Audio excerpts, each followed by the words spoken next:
Attention all Prosper fans. This is your captain speaking.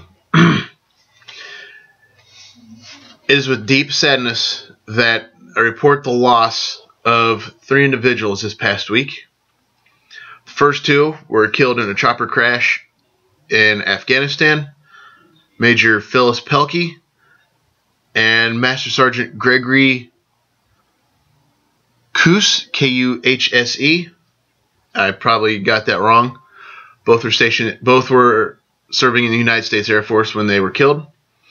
And as this is a Star Trek production, it is also with deep sadness that I report the loss of Mr. Bruce Hyde. Bruce portrayed the role of Lieutenant Kevin Riley in 2 episodes. Both appearances were memorable, although he was not used nearly enough. Ladies and gentlemen, I ask for a moment of silence as we remember these individuals.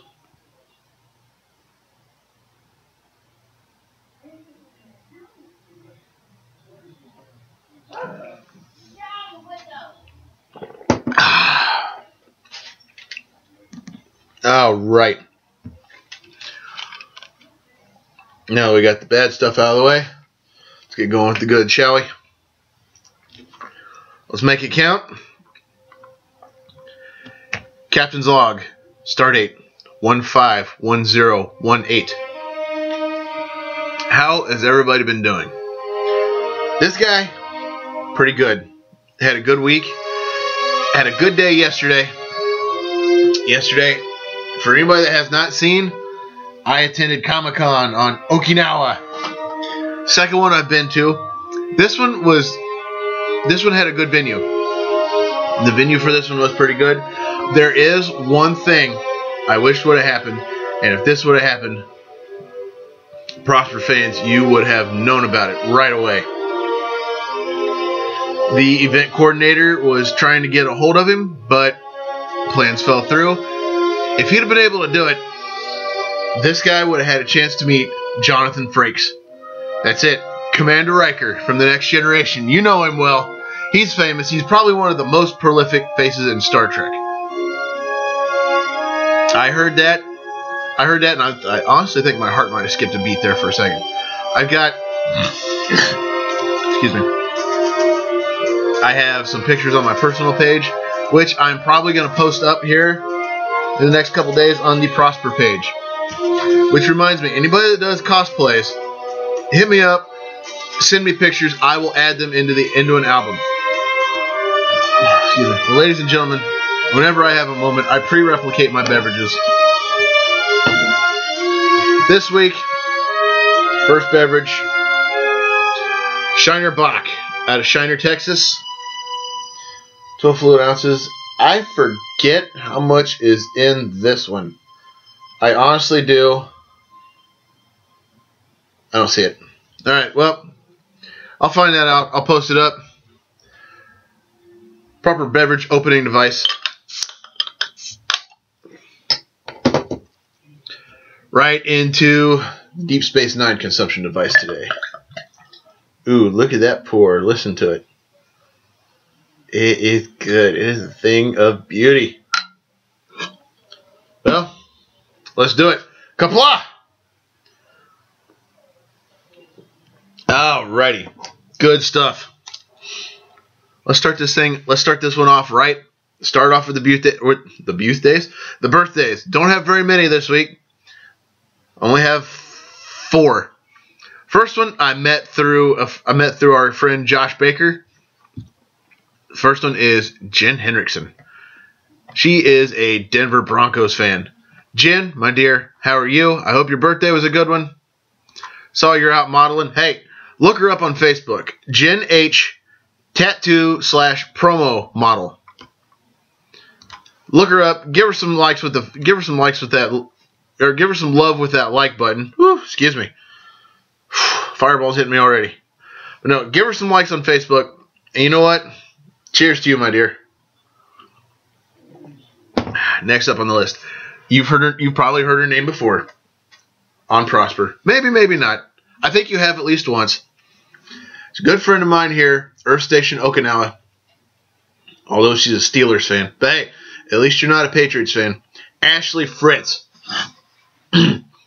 Ashlee, my dear, I hope you had a happy birthday. How are you doing? I haven't hung out with you in a while. We need to fix that. I hope Ernie took care of you on your birthday, or I'm going to attempt to kick his ass. You know what? Actually, no.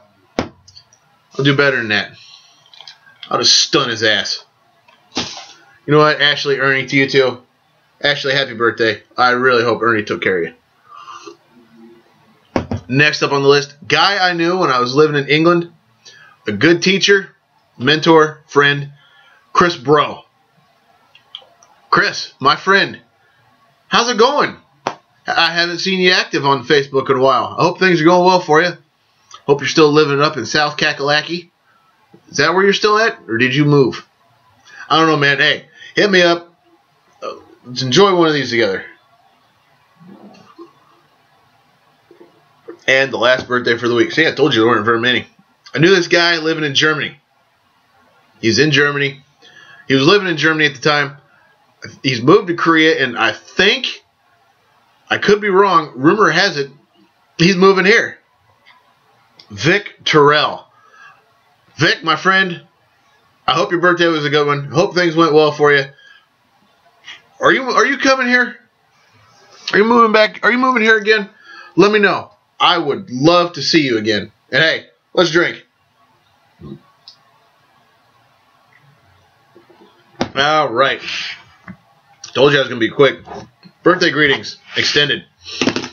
This week in Identify This. Three pictures, two winners, one honorable mention. Let's start it off the right way. I put this one out there. I asked for the movie. Excuse me. I want to know what movie that shot was from. Alexander Phillips, a fan of the page, friend of the page that came to us from Beer and Song of the Day. You nailed it. You said Star Trek VI, The Undiscovered Country. That is correct. Spock was serving as a personal envoy to Ambassador Sarek, a family affair, in the peace negotiations with the Klingon Empire, whose key energy production facility on the moon Praxis had just exploded, destroying the moon. Way to go, Alex. All right, the next one. I wanted to know what episode this was. Look familiar? It should, especially if you're a fan of the episode Court Martial, to where it is revealed that black people were able to command starships. Now, that sounds bad for me to say that today, but if you look at it, back in 1966, 1967, that was a big deal because the civil rights movement was still in its infancy, and Gene Roddenberry had no way of knowing back then how TV would model everything after what he did. I mean, with interracial crews. But I digress a little bit. I went off into a wormhole. Let me get back on course. The episode in question I was looking for was Court Martial. Mike Casto, you absolutely nailed it. Congratulations to you. And the final entry, I'd originally wanted to know the pet. I'd want to know the pet, but I edited it later to ask the pet's name. Now, super fan of the page, Michelle Nix. Before I get to you, Alex and Mike, I know you guys were just chomping at the bit to answer that one, but you guys remembered the rules I had set down for Identify This. I thank you both for paying close attention to those rules. I really appreciate it. But Michelle Nix, I got to give you the honorable mention. You said Pussy the cat. I couldn't help but laugh. I'm sorry, that was funny. But I was looking for Neelix. Like those guys said, Ethan Phillips would approve of the pet's name because he played Neelix on Star Trek Voyager, and the cat was named Neelix. So hey, to you three, the Prosper salute. And what the hell? Let's drink. All right. Next on the list, a couple guys I ran into over the weekend. First one, played some poker with yesterday. Played some Texas Hold'em. James Wheeler, we call him Wee Wee. He might kill me for saying that, but hey, you know what? It is what it is. Wee Wee, my friend, it's good running into you last night. Good having some fun with you, playing some cards, hanging out, chilling, drinking. Hope things are going well for you, man. Everybody, get out there, share the Prosper Facebook page. Get me some likes. I'm still looking to get to like 500. Wee Wee, you liked the page about a month or so ago. Way to go. Hey, you know what? I'm going to drink to you. All right, next on the list. Another guy. A guy I bumped into yesterday at Comic-Con, but I didn't have much of a chance to talk to you. I was looking for you. I found you, but you were busy. You were in the middle of talking to somebody. I wasn't going to interrupt. I was on my way out the door. Tory Kuzumano. Tory, I hope you had fun yesterday at Comic-Con. Saw you out there as the Jedi. I was ready to challenge you to a lightsaber phaser duel, but hey, you know what they say. Never bring a phaser to a lightsaber fight. Tory, my friend, I drink to you. All right, now, these next three are... Excuse me. Not these next three.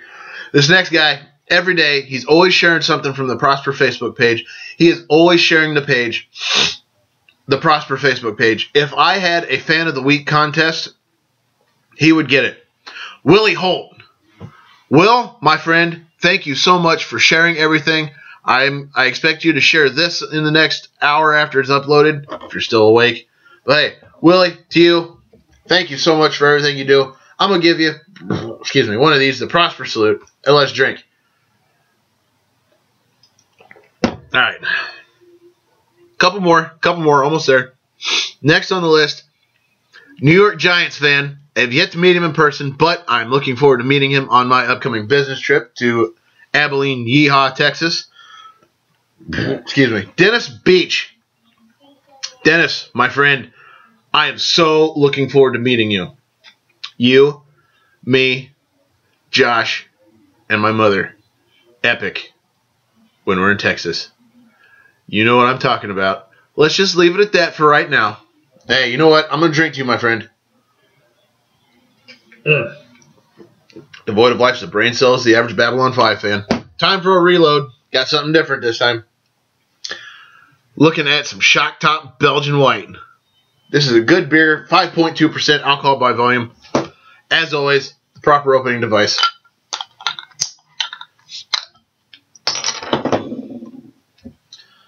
And this is the only proper way to reload the beverage. Consumption device. Just like that. Also learned that one from my final greeting. Kapla! Alright, now, y'all probably figured it out by now. If you haven't already looked at the tags. But for those of you that haven't, last greeting for the week goes to my dear friend and mentor and probably one of my best friends I've ever had, Joshua Baker, over at Beer and Song of the Day. Hey, I can tell you right now, Josh and I have something special planned for probably, well, exactly 1 month from now. We have a few things planned. I'm looking for, or no, I'm sorry, 1 month from yesterday. We got a few things planned. Hey, you know what? We've got other stuff in the works too. Josh, to you, my inspiration for the inspiration for Prosper. You may credit me with being the reason why Beer and Song of the Day is so popular. I just helped advertise it. I just helped get the word out when I created your page. And if it weren't for you, Prosper would not exist. You are my inspiration for this little webisode, this web show. You know what? I'm gonna give you one of these like this, man. I give you the Prosper salute. Let me get it in there. The Prosper salute. And I drink to you, my friend. All right. Get this back on. There we go. All right. Additional greetings. Extended. Well, you know what time it is. It's that time of the show. Football! Football! It's here! Can't wait. All right, let's do it. This week's football picks. Now, I don't know what just happened. Okay. This week's football picks. Now, I'm going to go ahead and throw the caveat out there. I go ahead and throw the caveat out there. These picks are from the head, not the heart. So, just because I'm picking somebody to win this week, just because I pick somebody to win, that doesn't necessarily mean that's who I'm rooting for. All right? All right, here we go. Excuse me. Falcons Saints. I called this one Thursday night for me. Well, I predicted the Falcons. Got that one wrong. Whoops. It happens. You know, I honestly didn't expect the Saints to be as good as they were. I thought the Falcons were going to hang on to it. What we get for thinking, I guess. Now, a lot of these could go either way. All right? Like this one. Redskins, Jets. The Jets are actually pretty good this year. They're actually pretty good. I predicted them to win. But I'm going to add on to that saying the Redskins are a little unpredictable. The teams they've beat, I did not expect them to beat. Excuse me. So my official pick is the Jets. Okay? Cardinals, Steelers. I'm going with the Cardinals. And honestly, this is another one that could go either way. Chiefs, Vikings. The Chiefs. I've got the Chiefs pegged to win. I do not see them going 1-5 this week. Bengals, Bills. Ooh, this is a good one. This one could have been a contender for Game of the Week, but I know Josh Baker. I know him too well. I picked the Bengals to win this one. Both teams are good. Both teams are surprisingly good. This one could go either way. And I hope the Bills are able to knock out the cheaters later, but I'll get to that one. All right, Bears, Lions. the two worst teams in the league right now. Bears 1-4, Lions 0-5. I'm picking the Lions because it's home field advantage. Excuse me, home field advantage. And you know what? I'm gonna go ahead and throw this one out there. This one gets my pick for the toilet bowl. This one is this week's toilet bowl. Both teams suck. Especially the Lions. They have no wins to date this year. They're last year's Raiders. Broncos, Browns. Now, I'm going to go with the Broncos. All right? The Browns have won a few games that I did not expect them to win. And I don't expect the Browns to win this one. And I am going to be very surprised if they do. Very surprised. All right? Texans, Jaguars. This one. Excuse me. This one is another potential toilet bowl, but I don't give it the toilet bowl award. Excuse me. So, I got to pick the Texans. I honestly think the Texans are a better team than the Jaguars. I really do. But, then again, my Colts have beaten both teams. So, it happens. Dolphins, Titans. Now, I think the Dolphins are still in the middle of rebuilding. I don't think they're where they need to be in order to win, so I'm going with the Titans on this one. Panthers, Seahawks. The Panthers are fresh off of a bye week. They had an extra week of rest. And the Seahawks, I think the Panthers are going to pull this one off. It's still warm. It's still warm, but it's still warm, and the Panthers are undefeated. I still see the Panthers being undefeated after this weekend. Chargers, Packers. The Packers are. I have to go along with Josh. I have to go along with you, my friend. The Packers probably are one of the best teams in the NFL this year. I see them staying undefeated. The Chargers couldn't even beat the Steelers last week, and they had them right there at the very end. They lost it at the end. Excuse me. So I have to give the win to the Packers. Ravens, 49ers. 49ers aren't shit this year. The 49ers suck. Pardon my language. The 49ers suck. All right? I got the Ravens picked to win this one. Now, you remember when I said head, not heart earlier? I think the Colts are going to end up getting cheated this weekend. I think so, but I am hoping like hail for the upset. I am really hoping for the upset. All right? So I've got the cheaters pegged to win this one. And Giants, Eagles, I'm sorry, the Chip Kellys are too inconsistent. I think that experiment has officially failed. So I'm giving the win to the Giants. They're going to extend their lead in the NFC easy this week. Not hard to do. Got teams on the bye week. Cowboys, Raiders, Rams, and Buccaneers. Hey, you four, see you next week. Hey, see you in February, right?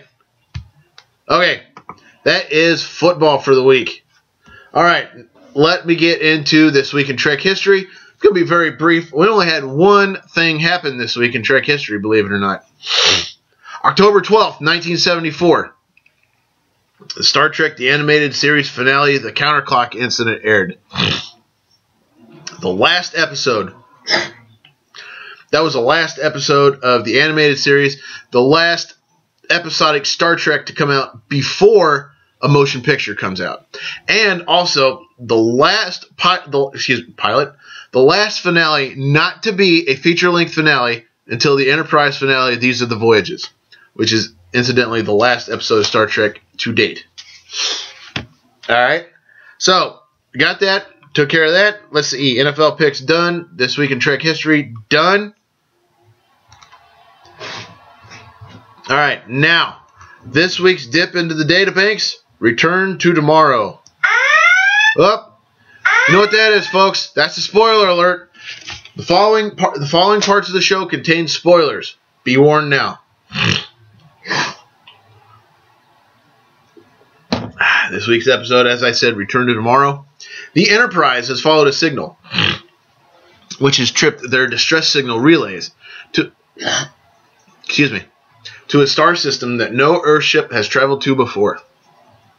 The ship arrives in orbit of a Class M planet that has been essentially dead for 500,000 years. Suddenly, a voice booms onto the bridge, identifying itself as Sargon. Sargon instructs Kirk to have the ship assume a standard orbit. He continues to speak in riddles, addressing Kirk and his crew as his children, further stating that if they don't come down, what's left of Sargon's people will perish. How can you say no to that? Excuse me. Crap. As the ship assumes a standard orbit, Kirk decides to resume contact with Sargon. Sargon states that Spock's scanners have touched him, and that the transporter has been locked onto a chamber with an oxygen-nitrogen atmosphere. Kirk and Spock talk about whether or not they should both be off the ship. As Kirk objects to Spock joining the party, all power on the Enterprise suddenly goes dead. Nothing works. When Kirk believes that Spock should join the landing party after all power to the Enterprise is suddenly restored, just as quickly as it went dead. Kirk and Spock arrive in the transporter room, joining Dr. McCoy, Dr. Ann Mulhall, and 2 security officers. Everyone has stated they've received orders to report for landing party duty. As the party steps onto the transporter platform, everyone but the security guards has been beamed down to the planet. All readings on the surface, such as atmospheric and energy signatures, are off the scale. Suddenly, a chamber opens, revealing a flashing orb, and Sargon speaks to them again. Spock scans the orb, reading pure energy. A discussion about prehistory of Earth and Vulcan ensue, to which Vulcans may be descendants of Sargon and his people, whereas life on Earth is stated to have evolved separately. Suddenly, Sargon's energy takes over Captain Kirk's body. McCoy demands to know what happened to Kirk, drawing his phaser on him, and demands that Sargon returns Kirk's consciousness to his body. Spock points out the illogic of his demands, who stands down. Sargon revels in the workings of Kirk's body, walking around the chamber. Spock, McCoy, and Mulhall scan what Sargon is doing to Kirk's body, discovering that inhabiting it for too long will eventually kill the body. It is revealed that there are 2 other functioning orbs in the next chamber, and that Dr. Ann Mulhall and Mr. Spock will serve as hosts for the other 2. In the next chamber, Sargon examines the orbs that Hanuk, an enemy, and Thalassa, Sargon's wife, inhabit. Spock continues to learn from Sargon about the end of their people's existence. Sargon asks to use the bodies to build humanoid robots to inhabit. Spock and Mulhall... I lost it. Spock and Mulhall debate with Sargon as to why they must give up their bodies. As Kirk's body gets visibly weaker, McCoy and Spock take him back to Sargon's orb. Once they switch back, Kirk relates what he felt during the exchange. For an instant, he and Sargon were one. Kirk relates he no longer fears Sargon. And as they prepare to leave, Sargon states that if Kirk and company decide not to assist them, they are free to leave as easily as they are as free to leave as they had arrived. Whew, stumbled over that one. Alrighty. Back on the ship, the landing party and Scotty are talking about how they need to proceed. The pros and cons of helping Sargon are being discussed, such as they want the bodies of the captain and second in command, coincidentally. Mulhall votes to assist, while Scotty is still amazed about his starship being powered by an engine the size of a walnut. And he actually said it, a starship being powered by an engine the size of a walnut. That was funny. That was funny. That was a laugh that everybody needed. Alright, where am I at? McCoy still wants one question answered before he agrees. Why? Kirk states that since he's in command, he can order everyone to help, but Dr. McCoy is right. Kirk states that the possibility for advancement is the same as the risk of helping them. After asking the assembled crewmen for a negative vote and meeting silence, Kirk orders the receptacles brought aboard the ship. McCoy briefs Nurse Chapel about what's going to transpire before the transfers. After the exchange, Hanoch greets Chapel with a compliment as Thalassa seeks out her husband. The two share a tender moment as Hanoch states he's received the best of the three bodies.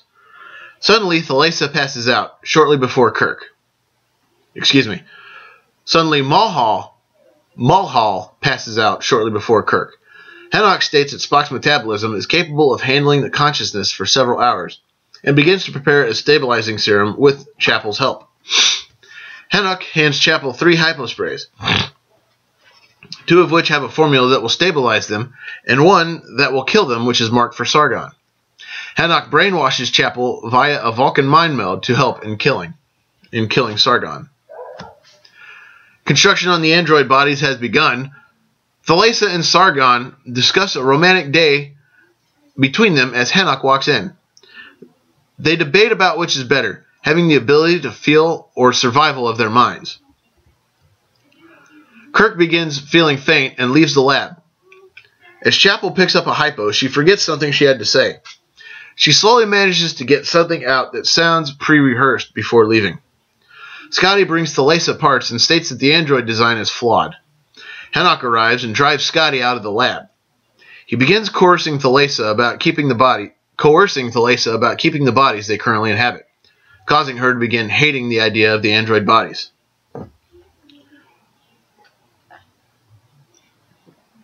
Sargon calls McCoy from the briefing room, feeling fatigued as Thalassa walks in.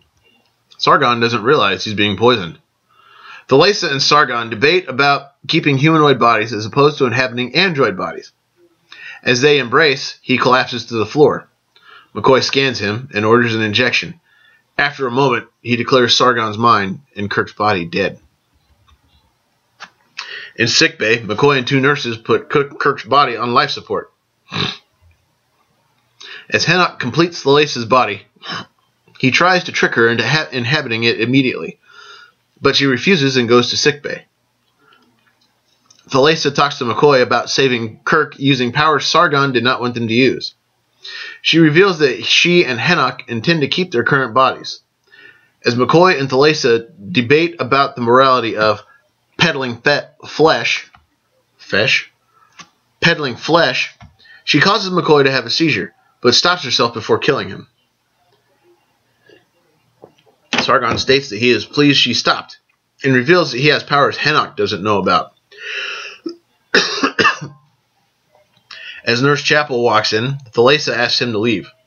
As he enters his office, the ship rocks. Before he can call anyone, Chapel walks out in a tranced state. basically walks out in a trance. McCoy walks into the recovery ward and finds Kirk alive and well, and Mulhall has control of her body. As McCoy looks around, he sees that the 3 receptacles have been destroyed, stating that Spock's consciousness was in one of the orbs. Kirk states that Spock's body must also be killed, with a hypo full of the fastest, deadliest poisons known to affect Vulcans.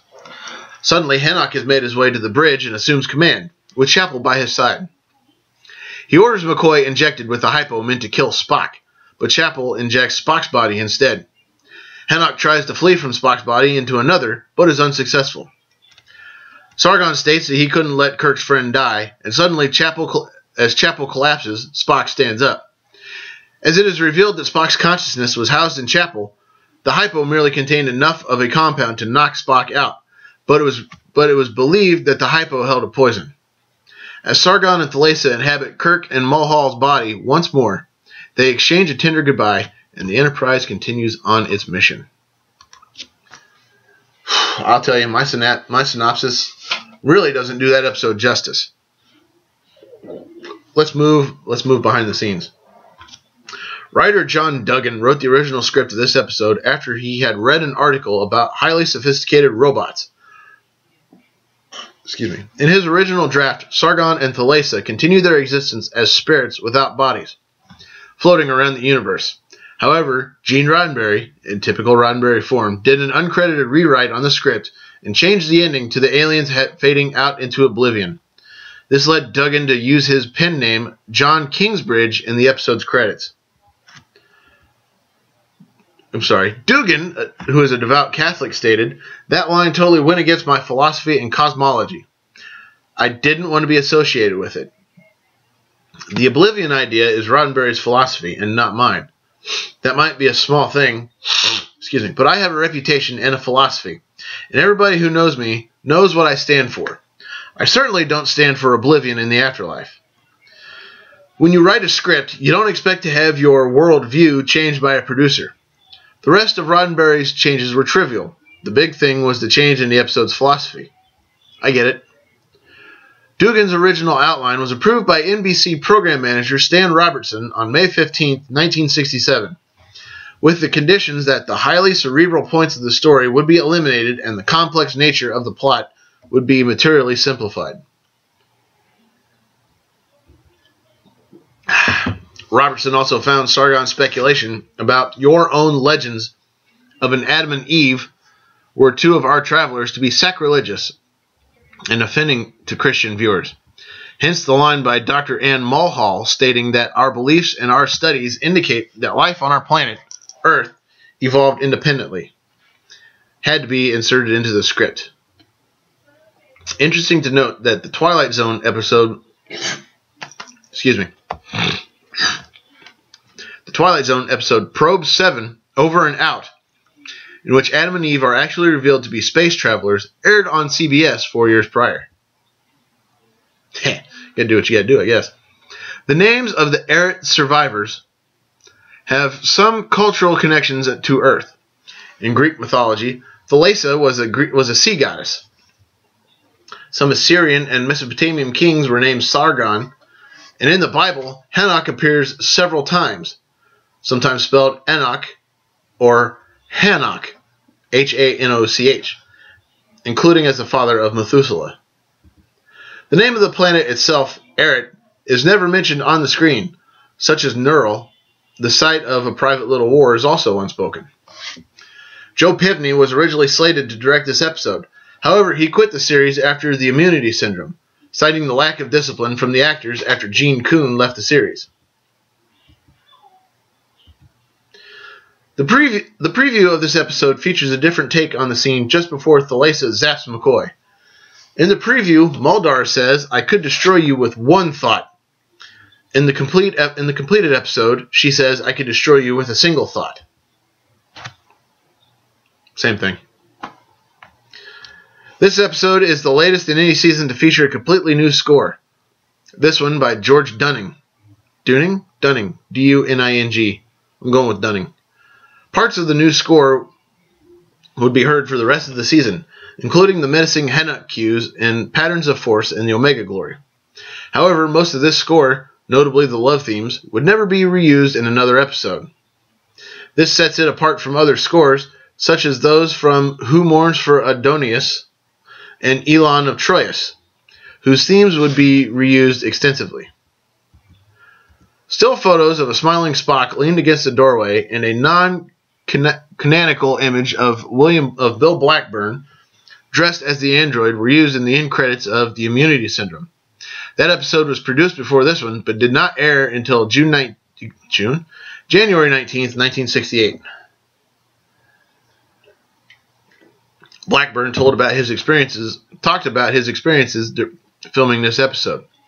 Because of his latex android makeup, he could not eat or drink properly during the 12-hour shooting day and had to consume nourishment through a straw. The white, blank eyes of the android were achieved with him simply moving and holding his eyeballs upward. In clips from the second season blooper reel, Blackburn peels off his latex coating with glee and is helped by assistant director Tiger Shapiro, who yells, "Well, son, you wanted show business? Gee, it, you got it." In another segment, William Shatner grabs one of the globes and proclaims, "Have no fear, Sargon is here." And in another clip, Shatner jumps a line with DeForest Kelley in sickbay by saying, "I'm fine, Bones. I'm fine, Bones." Kelley responds, "Are you all right?" They both crack up laughing. In the next take, they can't even begin to speak before they dissolve into helpless giggles. I actually saw that on the old VHS I had for the Star Trek 25th Anniversary Special. A still image taken from the blooper above of Blackburn removing the latex android makeup from his head appears in the end credits of By Any Other Name. That episode was produced the week before this one and aired 2 weeks later on February 23rd, 1968.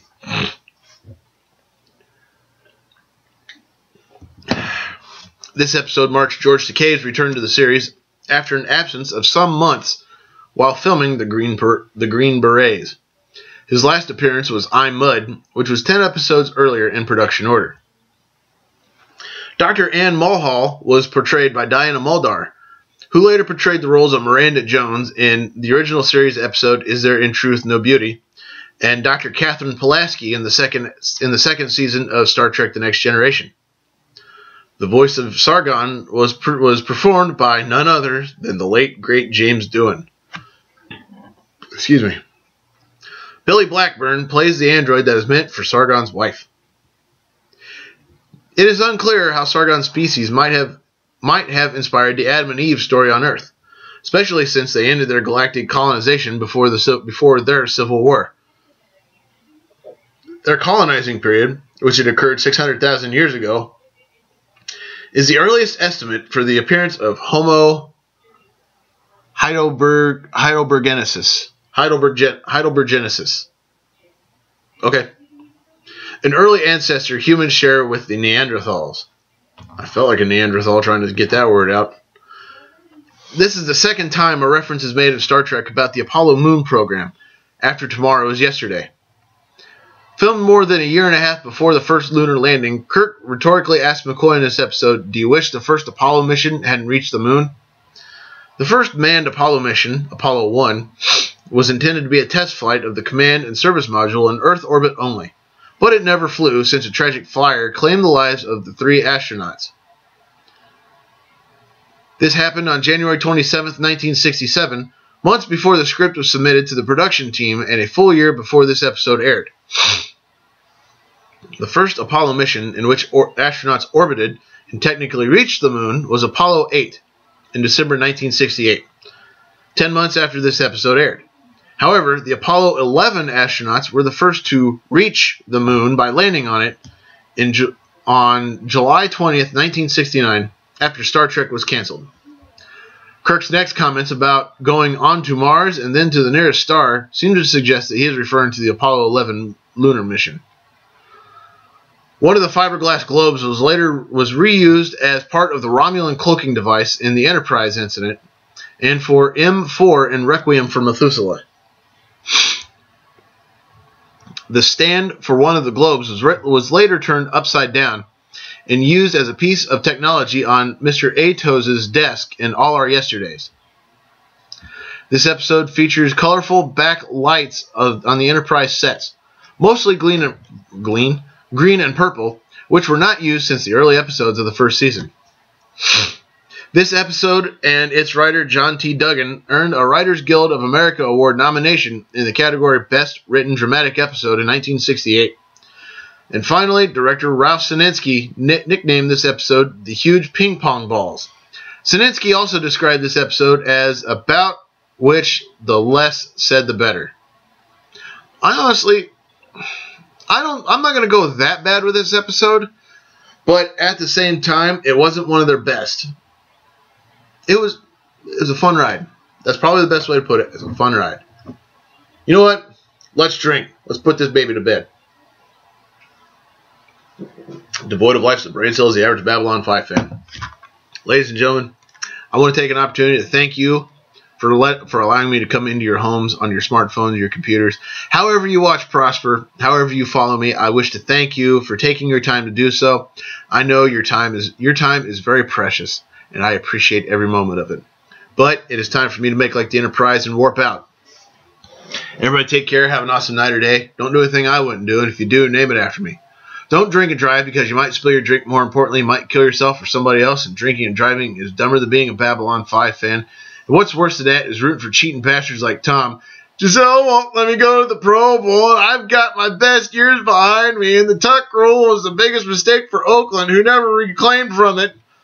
Brady, men slapping women, racism, animal abuse, fake friends, people who welch on bets, anyone who is a member of, supports, or defends ISIS or the Westboro Baptist Church, who tried to picket Leonard Nimoy's funeral but couldn't find it. Things like that are highly illogical, and I will not make time for them. Ladies and gentlemen, as always, I wish you all to live long and prosper.